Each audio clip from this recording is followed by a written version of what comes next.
జిల్లా చిన్నకూడాల గ్రామంలో అనారోగ్యంతో మృతి చెందిన రేషన్ డీలర్ రామకృష్ణారెడ్డి కుటుంబ సభ్యులను ఎంపీ వైఎస్ అవినాష్ రెడ్డి పరామర్శించారు.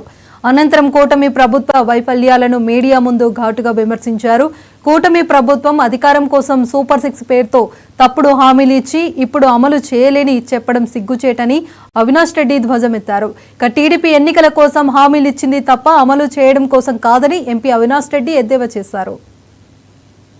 వాళ్ళ మేనిఫెస్టోను ఇచ్చారు. వారి పథకాలను చంద్రబాబు నాయుడు అధికారంలోకి వస్తే మరి 18 ఏళ్లు దాటిన మహిళలకు ఏడాదికి 18,000 వస్తాయని చెప్పారు. ఎంతమంది పిల్లలు ఉంటే అంతమందికి అమ్మఒడి వస్తారని చెప్పారు. ప్రతి రైతుకు ఏడాదికి 20,000 రూపాయలు ఇస్తామని చెప్పారు. ఇంకా ఎన్నో పథకాలు, ఉచిత బస్సు కావచ్చు, గ్యాస్ కావచ్చు. మరి ఈ రోజు బాబు షూరిటీ భవిష్యత్తు గ్యారంటీ పైన చంద్రబాబు నాయుడు గారు నిన్న బాబు గారి క్లారిటీ ఇచ్చారు.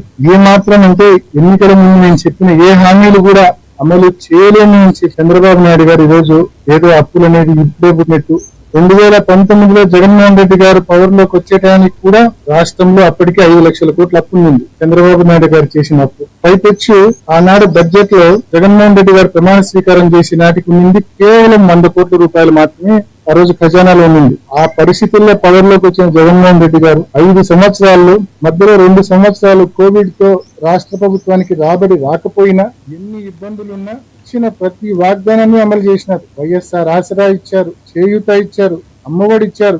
కోవిడ్ వచ్చిందని చెప్పి కారణాలు చెప్పలేదు. ఇచ్చిన ప్రతి వాగ్దానాన్ని 5 సంవత్సరాలు అమలు ఇచ్చిన హామీలు మరి అధికారంలోకి వచ్చిన 7-8 మాసాల్లోనే ఇచ్చిన హామీలు అమలు చేయలేనని చెప్తున్న ద్రోహి చంద్రబాబు నాయుడు. మరి ఇద్దరి మధ్య తేడా గమనించమని, 2 పార్టీల మధ్య 2 నాయకుల మధ్య ఆ తేడాను గమనించమని చెప్పి ప్రజలందరినీ కూడా నేను మనవి చేస్తా ఉన్నా. ఇంటింటికి తిరిగి వాళ్ళ మేనిఫెస్టోను ఇచ్చారు. వారి పథకాలను చంద్రబాబు నాయుడు అధికారంలోకి వస్తే మరి 18 ఏళ్లు దాటిన మహిళలకు ఏడాదికి 18,000 వస్తాయని చెప్పారు. ఎంతమంది పిల్లలు ఉంటే అంతమందికి అమ్మఒడి వస్తారని చెప్పారు. ప్రతి